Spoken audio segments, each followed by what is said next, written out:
Bugun ham xudo xolasa zo'r yangilik.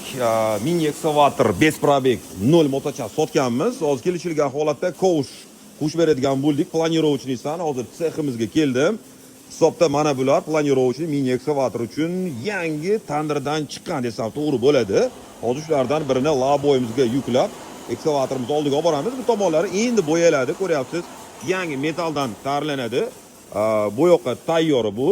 Mana bu transheyni bu ham bo'yoqqa tayyorlanyapti. Ozgina yomg'irda qolgan, lekin ko'ryapsiz metal yangi. Kuzatishni davom eting. Birozdan keyin ekskavatorimizni sizga ko'rsataman. Kimga shunaqa kovushlarga ehtiyoji bo'lsa, qidirgan bo'lsangiz, mana o'zimizda ishlab chiqariladigan EHP 597 0077 ga telefon qiling. Kelishilgan holatda O'zbekiston bo'ylab yetkazib beramiz. Albatta, like bosing, obuna bo'lib qo'ying, yangilikni zo'rni o'tkazib yubormang. Now I gotta bring it, talking about how much